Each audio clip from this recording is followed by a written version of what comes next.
పవిత్రమైన దేవాలయంలో అపచారం చోటు చేసుకుంది. ఎంతో పవిత్రంగా ఉండే శ్రీశైలం మల్లికార్జున స్వామి ఆలయంలో ఘోరం జరిగింది. ఏకంగా భక్తులకు పంపిణీ చేసే ప్రసాదంలో మాంసం ముక్క ప్రత్యక్షమైంది. దీంతో భక్తులు ఒక్కసారిగా షాక్కి గురయ్యారు. ఎంతో భక్తి శ్రద్ధలతో పంపిణీ చేసే ప్రసాదంలో ఈ మాంసం ముక్క ఎలా వచ్చింది? అధికారుల పర్యవేక్షణ లోపమే అని భక్తులు ఆరోపిస్తున్నారు. గజం కేవలం 23,000 రూపాయలతో 165 గజాల భూమి కేవలం 38 లక్షలు మాత్రమే.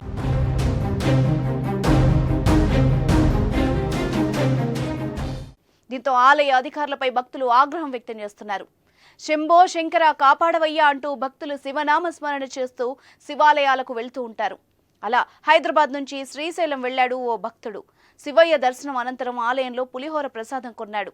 ఆ ప్రసాదాన్ని ఆలయ ప్రాంగణంలో కూర్చొని తింటూ ఉండగా మధ్యలో ఏదో తగిలినట్టు అనిపించింది. ఏంటని చూడగా ఒక్కసారిగా షాక్ అయ్యాడు. అందులో చికెన్ ముక్క ఉన్నట్టు తెలుసుకుని కంగు తిన్నాడు. ఎంతో నిష్టగా తయారయ్యే పులిహోర ప్రసాదంలో మాంసం ముక్క ఎలా వచ్చిందని కంగారు పడ్డాడు. ఈ విషయంపై సోషల్ మీడియాలో వైరల్ అవ్వడంతో పెద్ద చర్చ జరుగుతోంది.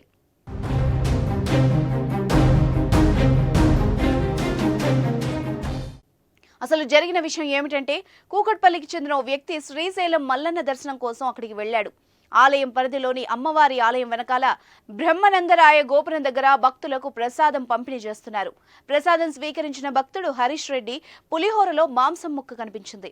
అది చూసిన హరీష్ రెడ్డి తీవ్ర ఆగ్రహానికి లోనయ్యాడు. దేవస్థానానికి ఎముకను చూపించి ఫిర్యాదు చేశాడు.